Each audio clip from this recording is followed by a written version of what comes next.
Buenas noches, hermanos. Vamos a comenzar nuestra reflexión de nuestro curso de Biblia, después de que hemos suspendido varias semanas, ¿verdad? Con motivo de la Navidad, del Año Nuevo, ¿verdad? Nuestro curso de Biblia vamos a retomarlo.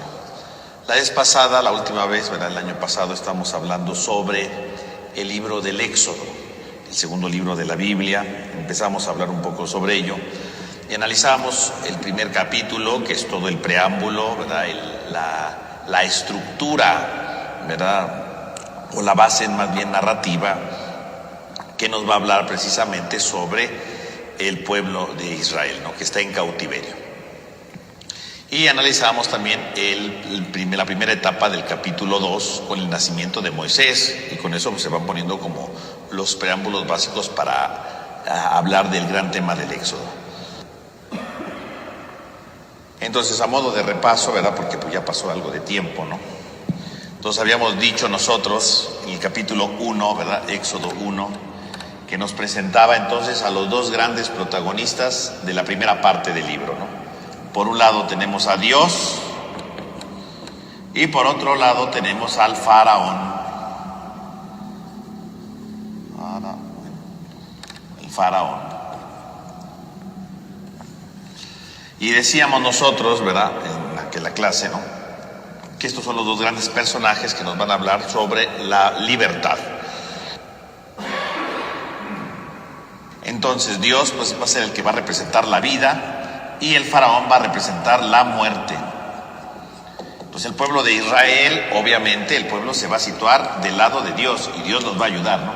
Por lo tanto ya el libro del Éxodo nos hablaba precisamente del inicio, ¿verdad? Desde el inicio, ¿qué es lo que va a hablar, ¿no? Nos va a hablar de cómo Dios se va a enfrentar contra el faraón, ¿no? La pelea entre Dios y el faraón. Y el pueblo de Israel obviamente está del lado de Dios, entonces quiere decir que tenemos los dos grandes elementos, ¿no? Los que se van a confrontar. Y por otro lado, podemos ver, ¿verdad? Que el faraón es aquel que va a tratar de destruir todo, ¿no? Son los personajes. Entonces, el capítulo 1 era no solamente la presentación de los personajes, de la situación, ¿verdad?, en la que está el pueblo de Israel y justamente lo que se va a requerir para poder precisamente empezar este proceso de libertad, ¿no? Y luego veíamos el capítulo 2, ¿verdad? Hablábamos del capítulo 2 y nos centrábamos, ¿verdad?, en la primera etapa del capítulo 2, que nos hablaba del nacimiento de Moisés, ¿no? Éxodo 2. Y entonces ya veíamos entonces el nacimiento de Moisés, ¿no? Hablábamos en general, ¿verdad?, de los simbolismos que tiene detrás de ello, ¿no? Y veíamos que entonces Moisés, que era un niño, ¿no?, un recién nacido, ¿no?, de alguna manera es el primero que se va a enfrentar contra el faraón, de manera indirecta, ¿no? No porque el faraón vaya a pelearse con este niño, ¿no? Porque el faraón, en el fondo, ¿qué es? El faraón es la muerte, ¿no? Y justamente como intermediario entre Moisés, que es el niño, ¿verdad? El niño Moisés, ¿no?, y el faraón, aparece la hija, ¿no? La hija del faraón, aquí en este relato, ¿no? Y ahí tendríamos toda una discusión sobre por qué la hija aparecía ahí, ¿no?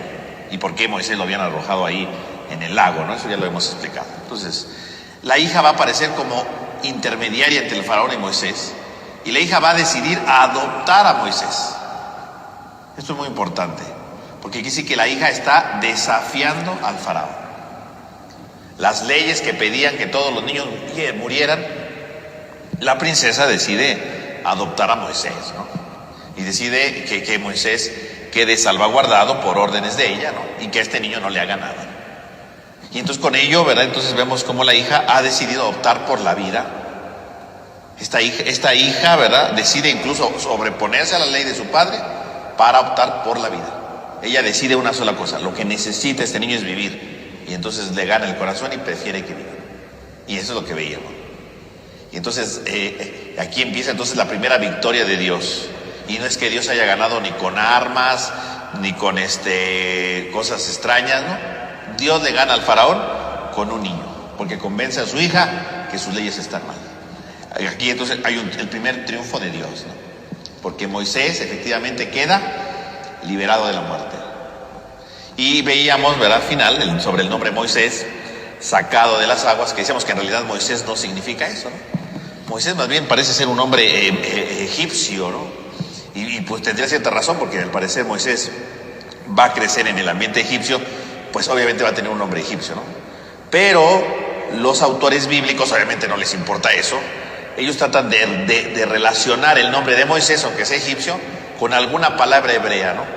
Y entonces ellos van a decir, ¿verdad? Y lo dice el libro del Éxodo, que es el que es sacado de las aguas, ¿no? El que ha sido sacado de las aguas. Y entonces, por un lado está haciendo alusión al relato, ¿no? Que lo rescatan ahí, ¿verdad? Sacándolo de las aguas. Pero decíamos que el significado de sacado de las aguas no significa solamente, ¿verdad?, lo que pasó en ese relato, sino es el anticipo de lo que viene adelante, ¿no?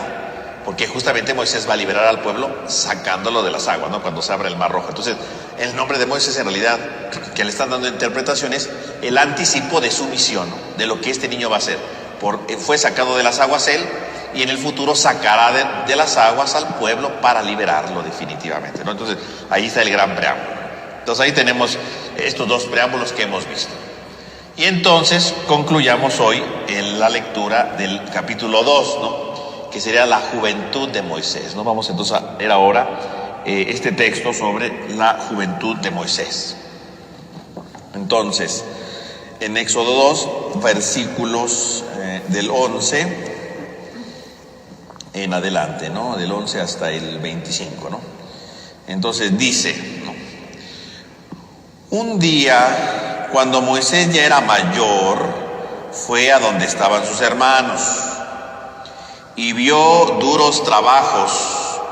duros trabajos, y vio también cómo un egipcio golpeaba a un hebreo, y vio cómo un egipcio golpeaba a un hebreo, a uno de sus hermanos. Miró a uno y a otro lado, y no viendo a nadie, mató al egipcio y lo enterró en la arena. Cuando salió al día siguiente, estaban riñendo dos hebreos, y le dijo al culpable: ¿por qué pegas a tu compañero? Este le respondió: ¿quién te ha nombrado jefe y juez de nosotros? ¿Piensas matarme como al egipcio? Moisés entonces tuvo miedo, pues se dijo: ciertamente la cosa se sabe. Cuando el faraón se enteró de lo sucedido, buscó a Moisés para matarlo. Moisés huyó de la presencia del faraón y se dirigió al país de Madián, donde se sentó junto a un pozo. El sacerdote de Madián tenía 7 hijas que fueron a sacar agua y llevarla a los abrevaderos para darle de beber al ganado de su padre. Vinieron pues entonces unos pastores y las echaron. Moisés se alzó, las defendió y abrevó su ganado. Ellas volvieron a casa de su padre Reuel, y él les preguntó: ¿por qué han vuelto tan rápido hoy? Respondieron: un egipcio nos ha librado de las manos de los pastores, y además nos ha sacado agua y abrevado el ganado. Preguntó entonces a sus hijas: ¿dónde está? ¿Cómo lo han dejado solo a este hombre? Invítenlo a comer. Moisés aceptó morar a aquel hombre y le dio a su hija Sephora. Ella dio a luz un hijo, y Moisés lo llamó Gersón, pues dijo: forastero soy en tierra extraña. Entonces aquí tenemos este relato, ¿no?, de Moisés, ¿no?, en la que precisamente podemos ver nosotros cómo, ¿verdad?, ahora Moisés ya creció. No nos dice nada de la infancia de Moisés, ¿verdad? No nos dice si Moisés cómo era de chiquillo, ¿verdad? Nada, no, eso no interesa, ¿no? Recordemos que en la Biblia no es para contarnos historias, ¿no?, de nadie, ¿no?, sino más bien son historias de salvación. Entonces, ahora le interesa narrarnos que Moisés ya creció, porque obviamente Moisés va a ser el liberador, pero nos va a hacer un intermedio de su juventud, ¿no?, que es todo esto que hemos escuchado. Cómo huye y cómo queda ya en Madián, ¿no? Estos intermedios son muy importantes porque están anticipándonos precisamente algo que es importante para el plan de Dios, porque esto es muy importante. Si ustedes se dan cuenta, Dios no ha aparecido como tal actuando, solamente ha dicho que las mujeres daban a luz y Dios estaba con ellas, punto. Es lo que hemos oído. Pero en la vida de Moisés no hemos visto muy bien la acción de Dios. Y aquí en este pasaje que leímos no se nota para nada. Y entonces aquí hay una clave muy importante que vamos ahorita a reflexionar, ¿no? Porque este pasaje que leemos aquí, pues ciertamente parece como una anécdota de Moisés, ¿verdad? Que mató a un egipcio, que se peleó ahí con sus hermanos hebreos, que se casó, ¿verdad? Así como una nota biográfica, pero no. Lo que el autor va a tratar de darnos a entender aquí es algo muy importante, ¿no? Y que es la conclusión de estos relatos, ¿no? Entonces vamos a explicarlo, ¿no? Podemos ver entonces aquí propiamente pues dos elementos importantes, ¿no? Entonces, ¿cuáles son los dos elementos importantes? Bueno, el primero de ellos es la huida de Moisés, ¿no? Su juventud y su huida, ¿no? Entonces nos muestra la escena de su juventud, ¿verdad? Moisés que ya creció, que está instruido, ¿verdad? Ha estudiado, o sea, Moisés ha estudiado con los egipcios, ¿no? Ha estudiado no solo con los egipcios, ha estudiado en la aristocracia de los egipcios, ¿no? Quiere decir que Moisés sabía historia, dibujo, geografía, medicina, magia, ritos, o sea, todo lo que les enseñaban a los de la aristocracia, ¿no? O sea, Moisés recibió una educación de excelencia, ¿no? Vamos a decirlo así, ¿no? No recibió cualquier cosa, no, recibió bien, porque lo educaron con todos los demás príncipes, ¿verdad? De ahí de la corte, toda la familia del faraón, o sea, todos, o sea, entonces estamos ante un personaje que estudió grandemente, ¿no? Es una persona instruida, ¿no? Y entonces dice que ya es mayor, ¿no? Ha crecido. Y ahora que ya creció, dice que sale precisamente para encontrarse con sus hermanos, ¿no? Ese es el primer paso, sale a encontrarse con sus hermanos. Es como si él fuera presentado, ¿verdad? O sea, él siempre ha estado escondido en los palacios del faraón, ahí estudiando, ahí viviendo, ahí haciendo todo, ¿verdad? Y ahora ha decidido salirse del palacio del faraón para encontrarse con sus hermanos, ¿no? Es como si él quisiera presentarse ante sus hermanos, ¿no? Como diciéndole, miren, ya llegué, y entonces va a tratar de hacerse solidarios con él. Y entonces se da cuenta de algo muy importante, ¿no? Que sus hermanos hebreos viven de manera injusta, ¿no? De manera injusta, porque va a encontrar que le están pegando, ¿no? O sea, entonces descubre que hay una cierta injusticia. Y esto es una cosa durísima, porque entonces, obviamente, Moisés tiene que descubrir, eso es muy importante, Moisés tiene que aprender a descubrir que lo que él pensaba no es cierto. Porque él había vivido en el palacio, tenía la idea de un mundo, pues desde el palacio, desde lo que le enseñaban, desde lo que contaban, ¿no? Pero cuando él empieza a ver la realidad, empieza a ver que la realidad no concuerda con lo que le dijeron, ¿no? No concuerda con lo que está, o sea, la realidad de afuera, ¿verdad? Es otra cosa muy distinta. Entonces va a empezar a conocer otra cosa, no solamente lo que le enseñaron en la escuela, sino lo que es la vida, ¿no? Y hay un dato importante que a veces puede pasar desapercibido, dice Moisés salió, ¿no? Salió para ver a sus hermanos, salió. Y este verbo salir es el mismo verbo del Éxodo, ¿no? Cuando el pueblo de Israel va a salir, ¿no? Entonces es la primera salida de Moisés, ¿no? Quiere decir que Moisés es el que está llamado a salir siempre, ¿no? Y va a hacer salir a su pueblo del Egipto. Pero para poder sacar al pueblo de Egipto, hacerlo salir, él primero tiene que salirse del palacio del faraón, ¿no? Y tiene que salirse de esos criterios para entender quién es su pueblo, ¿no? Y ve que su pueblo está sufriendo. Ahora, si ustedes se dan cuenta, este relato en realidad está lleno de una violencia terrible, ¿no? Es un relato marcado por la violencia, si ustedes se dan cuenta, ¿no? Fíjense cómo lo van, cómo lo va describiendo precisamente el autor, ¿no? Fíjense, vamos a ver, para ver cómo la violencia se va a ir manifestando a lo largo de este episodio de su juventud, ¿no? Porque esto es muy importante, ¿no? Él, ¿verdad? Va viendo cosas, ¿no? Entonces vemos que hay un egipcio, ¿verdad? Que maltrata a un hebreo, ¿no? Y entonces Moisés mata al egipcio, ¿no? Él mata al egipcio, ¿no? Y lo entierra ahí, ¿no? Para que según no lo haga. Entonces hay un maltrato y lo mata. Luego Moisés vuelve a salir, ¿verdad? Perdón. Moisés vuelve a salir y ve que un hebreo maltrata a otro hebreo. Ahí está, ¿no? Otra vez. Y entonces, cuando dice que maltrata a otro hebreo, Moisés les lo regaña, ¿verdad? Y le dice, no, pero ¿por qué maltratas a tu hermano? ¿Y qué le dice? Entonces, ¿cómo se llama? El hebreo acusa a Moisés, ¿no? Acusa. ¿Qué me vas a matar como al egipcio, no? Entonces acusa a Moisés, ¿no? Y entonces Moisés se asusta, ¿verdad? Porque dice, ay, pues ya todo el mundo se enteró que maté a un egipcio, ¿no? Y entonces el faraón busca matar, y entonces aquí está de nuevo matar a Moisés, ¿no? Entonces fíjense bien, todo el relato en realidad es un relato lleno de agresiones, ¿no?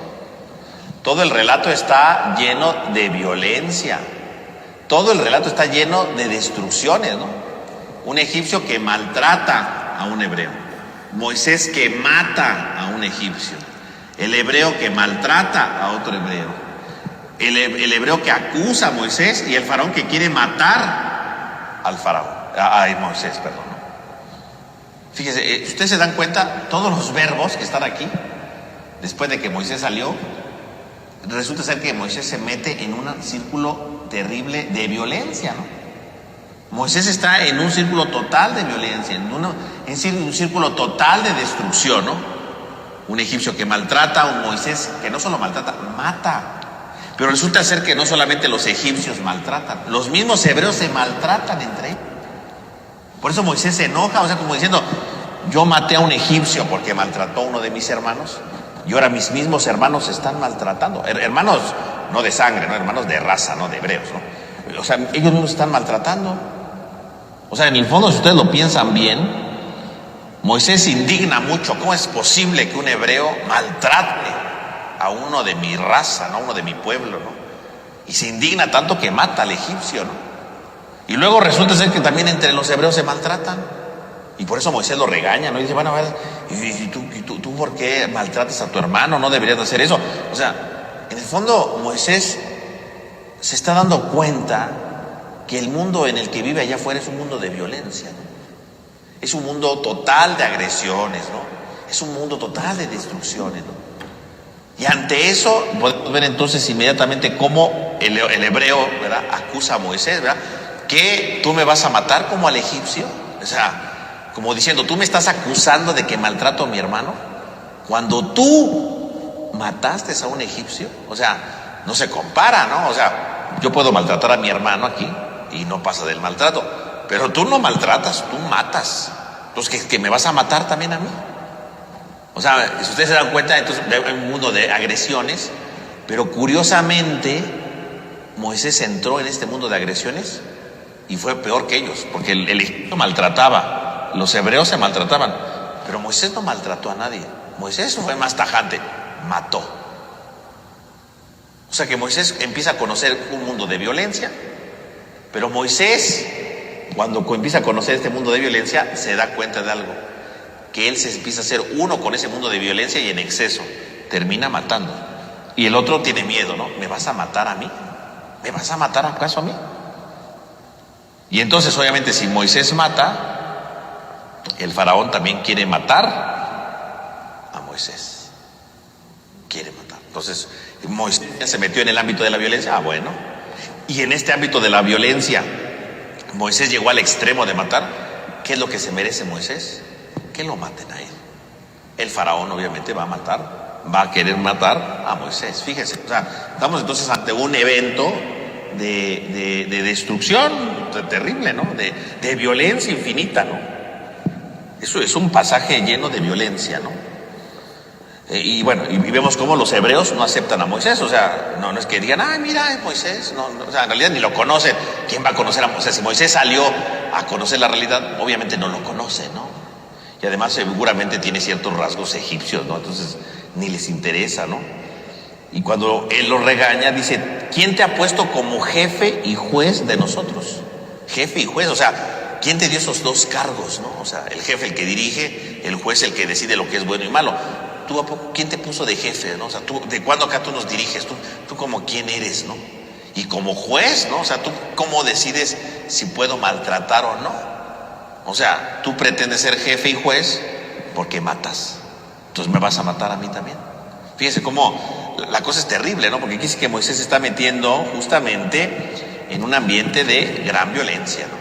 Y se acaba de tener un ambiente de violencia, ¿por qué? Porque mató a un egipcio. Y lo único que se merece es la muerte. Y bueno, esas son las leyes egipcias. O sea, de hecho en Egipto, a veces sí nos podemos imaginar cosas raras por las películas, pero en realidad en Egipto se respetaba la vida, ¿no? Y sobre todo se debe respetar la vida de los egipcios. No se puede derramar sangre egipcia.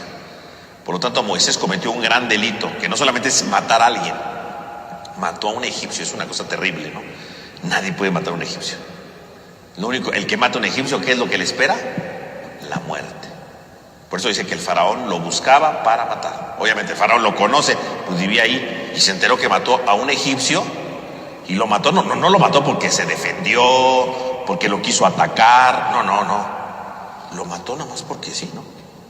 Mató al egipcio porque maltrató a un hebreo, ¿no? ¿Y por qué lo estaba maltratando? O sea, pues seguramente porque el hebreo no estaba haciendo lo que le tocaba, ¿no? Y entonces el egipcio estaba cumpliendo con su labor.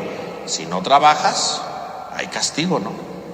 No quieres trabajar, bueno, lo maltrató, lo golpeó, ¿no? Porque no quiere trabajar. Entonces Moisés, ¿a quién mató? A un egipcio que estaba cumpliendo con su trabajo. No hay ninguna excusa, no porque Moisés viva en el palacio, no porque Moisés, ¿verdad?, ha vivido ahí, tiene privilegios para hacer lo que quiera con la vida de los demás, no. El faraón no va a tolerar eso. El faraón dice, voy a buscar para matar a Moisés. Moisés merece la muerte, porque mató a un egipcio, y un egipcio que ni siquiera le hizo nada. Estaba cumpliendo con su trabajo, no merecía la muerte. Y entonces el faraón busca efectivamente pues matar a Moisés, ¿no? Y entonces Moisés, obviamente, podemos ver que entonces ya creció, ya conoce muchas cosas de la escuela, pero también ya conoce muchas cosas de la vida. Se acaba de dar cuenta que el pueblo es explotado, que el pueblo es marginado, y se acaba de dar cuenta que el mundo es violento. Y que él se acaba de hacer violento con ese mundo. Y no solamente eso, se acaba de dar cuenta que nada excluye las acciones violentas contra otro egipcio. Él no puede oponerse a un imperio como el egipcio. Lo único que le queda es huir, ¿no? Huir. O sea, si lo pensamos bien desde este punto de vista, ¿cómo se sentiría Moisés? Pues destrozado, ¿no? Moisés se sentiría, en este momento se sentiría acabado, frustrado, porque él mató al egipcio pensando que él era el justiciero, pensando que iba a hacerlo todo muy bien, ¿verdad? Pensando que iba a ser un gran líder. No, Moisés acaba de darse cuenta que no puede hacer absolutamente nada, que de líder, que de héroe no tiene nada. Moisés no tiene nada. No tiene nada porque los hebreos no lo respetan, ni lo quieren. Los egipcios lo van a matar. No puede hacer nada. Hay una situación de explotación en la que él no puede ayudar en nada. Por lo tanto, ¿Moisés de verdad podrá liberar al pueblo de Israel? Pues no. ¿Quién se puede oponer al pueblo de Egipto? Nadie puede. ¿Él solito va a rebelarse contra el faraón? No. ¿Él solito puede cambiar la situación de injusticia que vive el pueblo de hebreo? No. Así que en este momento a Moisés le acaban de cortar las alas y le dijeron, ¿sabes qué? Tú de héroe no tienes nada. Entonces, si lo pensamos así, bueno, pues ya, este es el relato de un hombre fracasado, ¿no? Uno que quiso ser héroe y que le cortaron las alas, y que no solamente le cortaron las alas, ahora se tiene que esconder porque lo quieren matar, ¿no? O sea, está perdido totalmente, ¿no? En el fondo, lo que nos trata de enseñar este pasaje es justamente que Moisés quiere ser héroe, que le interesa a su pueblo, pero que lo quiere hacer a su manera. Y si Moisés va a liberar a su pueblo, no va a liberar al pueblo a su manera. Tiene que hacerlo a la manera de Dios. Él tiene que irse dejando guiar por Dios, no por lo que él quiere. Por lo que él quiere, miren, lo que terminó haciendo, mató a un egipcio. O sea, Dios no quiere estar ahí matando gente, o sea, eso es su propio proyecto, ¿no? Esa es su propia perspectiva. Eso no quiere Dios. Y precisamente como eso no lo quiere Dios, todo se viene para abajo. Moisés, su proyecto de ser líder, se le fue para abajo. De ser liberador, para abajo. Porque era su proyecto, pero no era el de Dios. Dios ya intervendrá entonces, y cuando Dios intervenga, entonces sí, Moisés va a ser el liberador del pueblo. Cuando Dios intervenga, entonces sí, Moisés transformará la vida del pueblo, pero porque Dios lo va a guiar. Esto está sin Dios. En el fondo, ¿cuál es la gran enseñanza de esto? Si el nacimiento de Moisés nos hablaba de que él iba a ser un héroe, y justamente después del nacimiento nos dice que ya creció y termina huyendo, ¿qué es lo que está diciendo el autor? Sí, Moisés va a ser el liberador, va a ser un gran héroe, pero Moisés no va a ser un liberador al estilo de él. Tiene que dejar que Dios lo guíe. Tiene que dejar que Dios actúe. Y eso puede entonces tener connotaciones para nuestra vida espiritual, ¿no? Porque ¿cuántas veces nosotros podemos ser como Moisés? Que queremos hacer lo que nos viene en gana, ¿no? Que queremos hacer las cosas como yo quiero, como a mí me convienen, como yo pienso que son mejores. Y a veces no pensamos en las cosas como Dios quiere, ¿no? Como Dios las necesita, como Dios las va a requerir. A veces no pensamos en eso, ¿no? Nos gusta hacer las cosas como yo quiero, ¿no? Y así vamos a hacerlo, y así se tiene que hacer, y acá vamos a hacerlo. Pero no pensamos en cómo es que Dios quiere las cosas, ¿no? Moisés fracasó porque no dejó que Dios entrara en su vida. No esperó que Dios lo llamara. Él tomó las armas por su propia fuerza y mató a un hombre, ¿no? Ese no es el camino, ¿no? Ese no es el proyecto que Dios quiere. ¿Cuántas veces hemos sido como Moisés de hacer cosas a nuestro modo, pero no al modo de Dios? Y siempre que lo hacemos a nuestro modo, la terminamos regando, ¿no? En este caso, la terminó regando matando a un egipcio que ni culpa tenía, ¿no? Que ni siquiera tenía ahí, ¿no? O sea, ¿cómo es posible que Moisés se le ponga, ¿verdad?, a matar, ¿no? Y así somos nosotros también. Destruimos muchas cosas cuando queremos hacer las cosas a nuestro modo, ¿no? Las cosas se hacen como yo quiero. Pues sí, pero muchas veces como yo quiero termino matando. Y no matando gente físicamente, ¿no?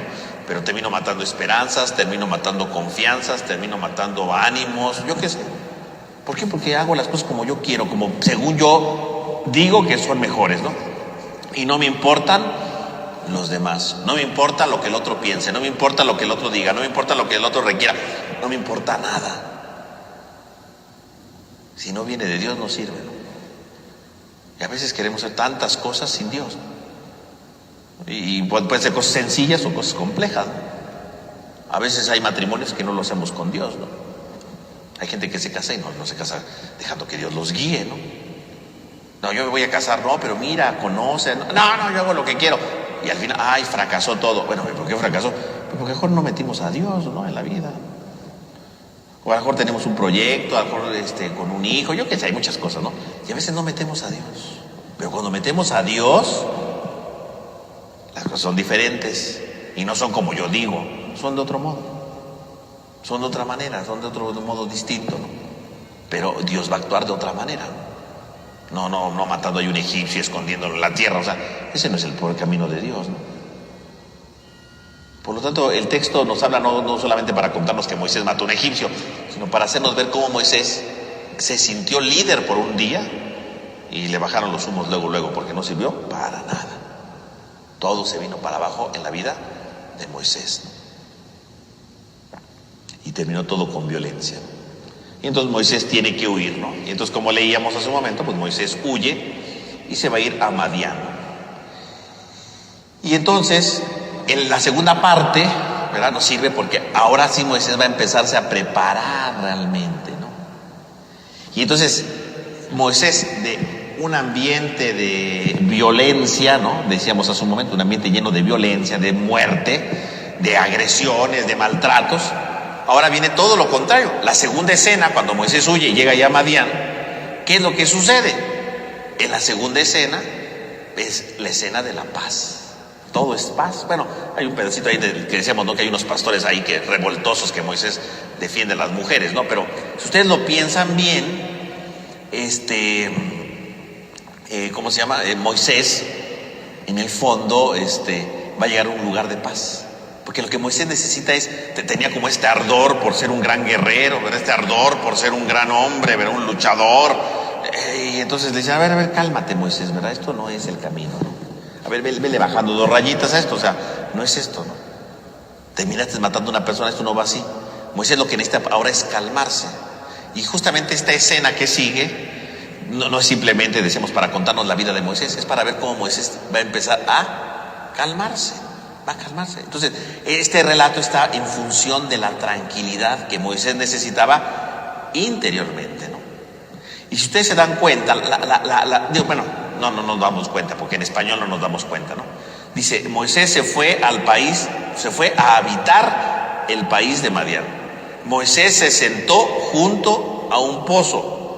Y al final dice, Moisés aceptó morar con aquel hombre, ¿no? Y es cuando se casa, ¿no? Entonces, estos verbos, habitar, sentarse, morar, a lo mejor pues en español no dice nada, ¿no?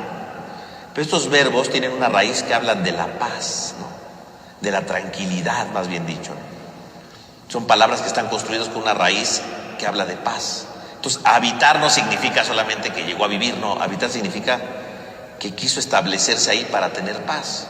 Cuando dice que se sentó junto al pozo, no solamente se sentó, sino que se sentó para tener paz. Y al final, ¿verdad? Cuando decide vivir con este hombre, ¿verdad? Con este sacerdote, le dice, aceptó morar con aquel hombre. O sea, morar no solamente en el sentido de quedarse ahí, ¿verdad? Sino morar en el sentido de quedarse ahí porque encontró la paz.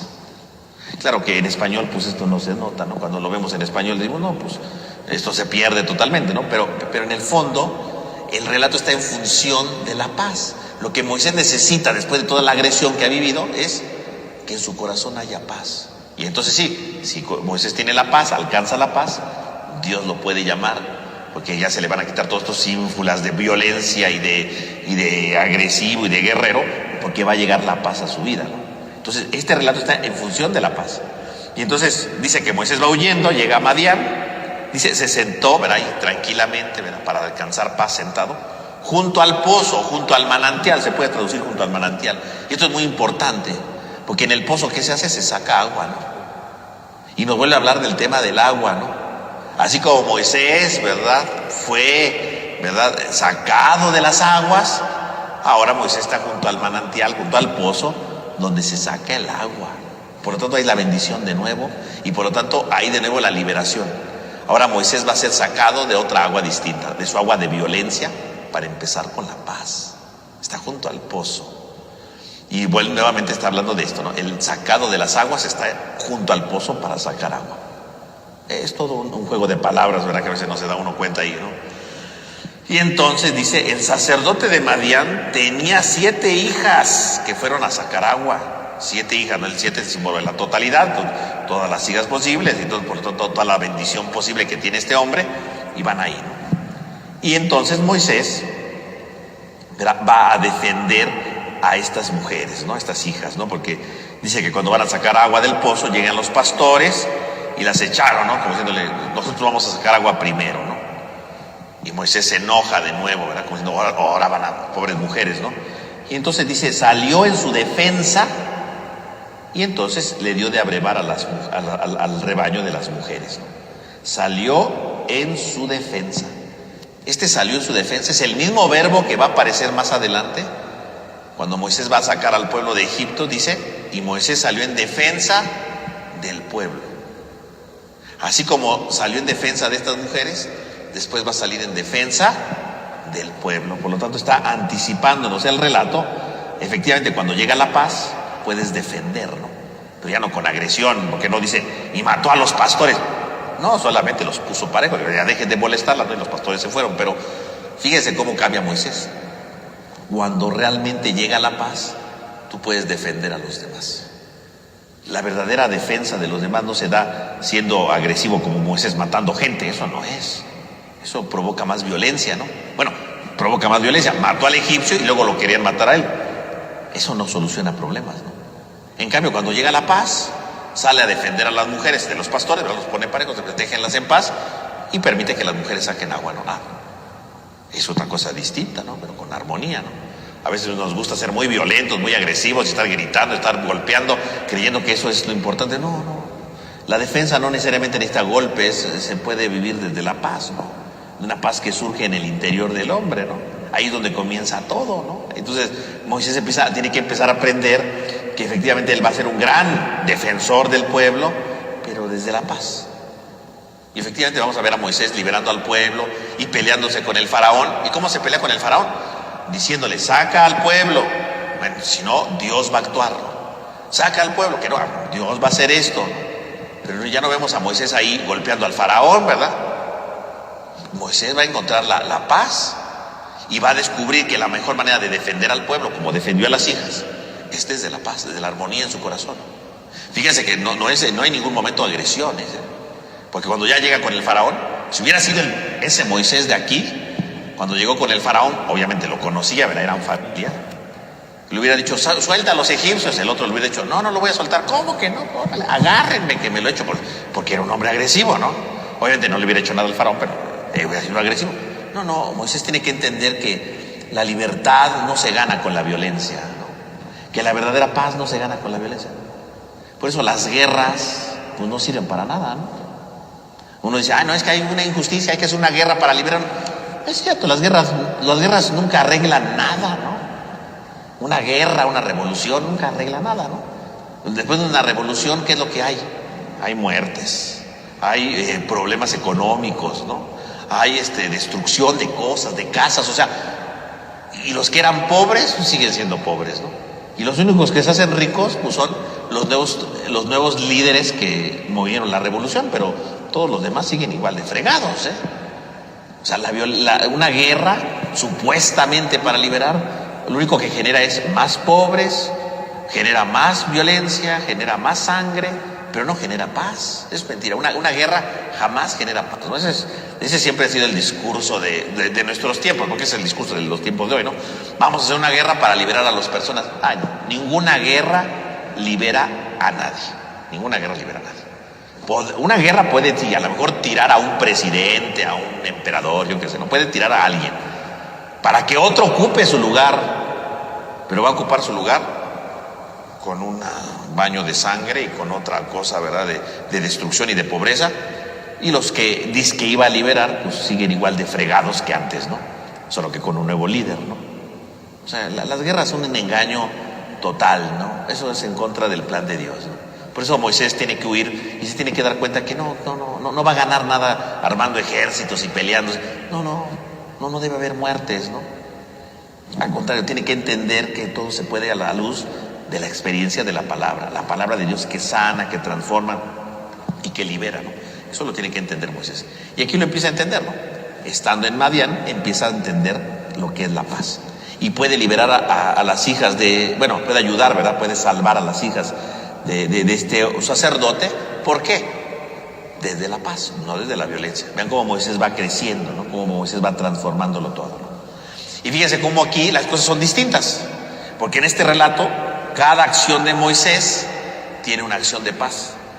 Huye Moisés, verá, va asustado porque lo quieren matar, llega a Madián y dice, habitó en Madián, o sea, empezó a encontrar tranquilidad en Madián. Se sentó, ¿verdad? Y entonces conoce a las hijas, ¿no? Defiende a las hijas, y las hijas, ¿qué hacen? Lo invitan a comer, ¿no? Y luego se queda a vivir ahí con Reuel, el sacerdote Reuel, ¿verdad? Y contrae matrimonio, ¿no? O sea, que le va re bien. O sea, es todo lo contrario del relato anterior. El relato anterior es desastroso, ¿no? Se enoja, mata, lo persiguen, lo critican. O sea, en el relato anterior todo le va mal. Y aquí le va re bien, ¿no? Habita, conoce a las hijas, come, se queda a vivir ahí, se casa. Bueno, pues, si ustedes se dan cuenta, es lo contrario. ¿Por qué le va bien en el segundo relato? Porque hay paz en su corazón. ¿Por qué le va mal en el primero? Porque es un agresivo, impulsivo. Moisés tiene que cambiar, ¿no? Por eso, estos relatos, por eso yo le digo, no los escribieron solamente para narrarnos la vida de Moisés, qué pasó antes. No, el autor audazmente las pone para hacernos ver cómo Moisés tiene que ir madurando y creciendo para que lo llame Dios. Obviamente, cuando ya llega la paz al corazón de Moisés, ahora sí Dios lo llama, ¿verdad? El capítulo 3, lo vamos a ver la otra semana, Dios mediante, ¿no? Y entonces ahí sí Dios lo va a llamar y le va a pedir cosas y le va a decir, a ver, no, vamos a hacer esto, vamos a hacer lo otro, ¿verdad? Pero ahora sí, en un corazón quieto, en un corazón dócil que se deja mover por Dios. Antes de la paz no se dejaba, nunca se hubiera dejado mover por Dios, se hubiera dejado mover por sus impulsos, se hubiera dejado mover por sus enojos, se hubiera dejado mover por su poder, se hubiera dejado mover por su interés, pero no por Dios. Pero si ya en Madián ha encontrado la paz, ahora hay un corazón dócil para que Dios lo mueva. Yo creo que todos nosotros tendríamos que pensar cuándo nos vamos a ir a Madián, y no Madián, el lugar, ¿verdad?, de aquí ahí en el desierto, sino Madián es el lugar donde encontramos la paz, ¿no? Y cuando tengo un problema, cuando las cosas no me salen bien, cuando las cosas tenemos destrucciones, pues todos tendremos que ir a vivir a Madián, ¿no? A empezar a encontrar un poco de paz en nuestro corazón, ¿no? Y a decirle: Señor, a ver, creo que esto no va bien. Necesito tener paz para ser dócil a lo que tú me pidas. Necesito ser dócil a lo que tú me vas indicando. Necesito un corazón dócil para que me vayas moviendo a donde tú me necesitas de verdad. Piense usted, tiene un problema hoy y lo ha querido resolver y no lo ha podido resolver. Pues a lo mejor lo que necesita es irse a Madián, ¿verdad?, a tener un poquito de paz, a tener un poquito de tranquilidad, a tener un poquito de armonía, para empezar a resolver las cosas, ¿no? Para pensarlas mejor, ¿no? Es que mi marido hizo esto y me las va a pagar, y peleándose todos los días. A ver, ¿por qué no vámonos a Madián y vamos a empezar a tranquilizarnos y a ver las cosas desde otro punto de vista, ¿no? Es que tengo un problema con mi hijo, con mi hija, ¿verdad? Y dice: no puedo. A lo mejor tenemos que ir a Madián y descansar un momento y encontrarnos con la realidad y tener un corazón más tranquilo y dócil para que sea Dios quien me ayude a ver esto. O sea, un corazón dócil no significa que porque tengo la paz tantito, ya se solucionó al día siguiente. No. Moisés tuvo un corazón dócil, pero no liberó a los egipcios al día siguiente. Tardó tiempo. Pero al final los liberó. Al final se cumplió. Podemos tener cualquier problema. El problema es que a veces, o la dificultad es que a veces, pues nos quedamos con tanto ruido, con tanta agresión, con tanta enojo, con tanta tristeza, yo qué sé, ¿no? Y no nos vamos a Madián, no nos tranquilizamos para que con la tranquilidad y con la docilidad Dios nos guíe. No nos dejamos, ¿no? Preferimos pelearnos, preferimos seguir enojándonos, preferimos seguir imponiendo cosas, tantas cosas, en lugar de tener un corazón dócil desde la paz para que Dios nos guíe. Esa es la propuesta del libro del Éxodo, ¿eh? ¿Por qué Moisés va a poder liberar a los israelitas de Egipto? Porque encontró la paz. ¿Cómo se solucionan los problemas? Teniendo paz. Claro que muchos podrían decir: pero ¿cómo voy a tener paz si tengo problemas? Ahí está la cosa. Ese es el reto espiritual. Irse a Madián, encontrar un poco de paz y dejar que Dios entre, ¿no? O sígase peleando. Usted tiene las dos opciones. Usted puede escoger lo que quiera, ¿no? Yo no le puedo obligar a nada. Yo nada más estoy diciéndole lo que dice el texto bíblico, ¿no? La situación de Moisés. Como de la violencia pasó a la paz, y como de la paz Dios lo va a llamar para ser su caudillo. Antes no lo llamó, antes no intervino. Si se dan cuenta, aquí Dios no hace nada. Dios no puede entrar hasta que no haya un corazón dócil. Y mientras no llegue el corazón dócil, no puede hacerlo, ¿no? Y entonces, evidentemente, puede efectivamente dejar que entre, ¿no? Y entonces sí, Moisés empieza a encontrar la paz, y entonces todo empieza a ser favorable para él, ¿no? Fíjense cómo todo empieza a ser favorable, ¿no? Al punto que termina en matrimonio. Encuentra a alguien con quien casarse ahí, ¿no? Es una cosa increíble, ¿no? O sea, y encuentra el amor. Cuando hay la paz, encontramos el amor, ¿no? Auténticamente. Y no el amor de casarme, ¿eh? No. El amor, o sea, las cosas se hacen desde el amor, ¿no? El verdadero amor brota de la paz. No brota de los conflictos ni de los intereses. Eso no es amor, ¿no? Encuentra el amor. Y se abre un futuro para él, ¿no? Porque de inmediato tiene un hijo. Y el hijo significa el futuro, ¿no? Tener un hijo significa futuro. Moisés tiene un futuro. Antes no tenía futuro. Antes el futuro de Moisés era que lo iban a matar, que el faraón lo quería matar. Ahora tiene otro futuro. ¿Pero en qué consiste el futuro de Moisés? Dice: entonces, ¿verdad? Tuvo un hijo que le puso Gersón, pues se dijo: forastero soy en tierra extraña. El significado del nombre de Moisés se podría decir como extranjerito, ¿no? Pequeño extranjero. Soy extranjero en tierra extraña. ¿Qué es lo que está diciendo? Por un lado está diciendo que Moisés encontró su futuro y su paz en tierra extraña. Curiosamente, saliéndose de sus problemas, empezó a encontrar la paz. Pero también este nombre significa algo muy importante. Forastero soy en tierra extraña significa que él es forastero, que reconoce que él es forastero y que está en tierra extraña. Quiere decir que aunque encontró la paz, esta todavía no es su tierra. Quiere decir que él encontró la paz, pero su vida no termina ahí, porque es tierra extraña. Quiere decir que tiene que buscar otra tierra en donde encuentre la estabilidad final. Entonces, su hijo, en el fondo, ¿qué significa? Este futuro que tiene, ¿cuál es el futuro de Moisés? El futuro es que Moisés reconoce que es extranjero, pero que sigue siendo extranjero en tierra extraña, que esta tierra todavía no es su casa, que él está de paso en esta tierra, porque le espera otra misión, porque le espera otra realidad, porque le espera otra situación. ¿Cuál es el hijo de Moisés? Es el futuro de Moisés. ¿Cuál es el futuro de Moisés? El futuro de Moisés es que es extranjero en tierra extraña, es decir, que está de paso por Madián, que la meta no es esa paz, sino que él tiene algo más importante que hacer. Está de paso. Y está de paso porque obviamente al siguiente capítulo Dios lo va a llamar para que libere al pueblo de Egipto, ¿no? Esa será su misión, esa será su verdadera tierra. Está de paso. Moisés no llegó a Madián solamente para ya vivir en paz para siempre, no, vivió en paz para tranquilizar su corazón y entonces sí, recibir el proyecto de Dios en su vida. Pero bueno, ya de esto hablaremos, ¿verdad? Dios mediante, pues en la próxima semana, para ver efectivamente cómo este corazón lleno de paz transformará la vida de Moisés y le dará la fuerza y la docilidad para empezar el proyecto que Dios tiene para él. Entonces, pues con esto vamos a concluir por el día de hoy en nuestra clase y vamos entonces a hacer nuestra oración conclusiva. En el nombre del Padre, del Hijo y del Espíritu Santo. Amén. Te pedimos, Señor, por cada uno de nosotros para que reconozcamos que a veces nos llenamos de dificultades, de violencias, de agresiones, de tristezas, y ayúdanos a reconocer que es necesario ir a Madián. A lo mejor nos da miedo, a lo mejor creemos que es absurdo. Danos la capacidad, danos la luz necesaria, como se la diste a Moisés, para encontrar un poco de paz y tomar la fuerza necesaria con tu luz para empezar a seguir adelante en nuestra vida. Te lo pedimos a ti que vives y reinas por los siglos de los siglos. Amén. En nombre del Padre, del Hijo y del Espíritu Santo. Amén. Que tengan todos una buena noche, que descansen.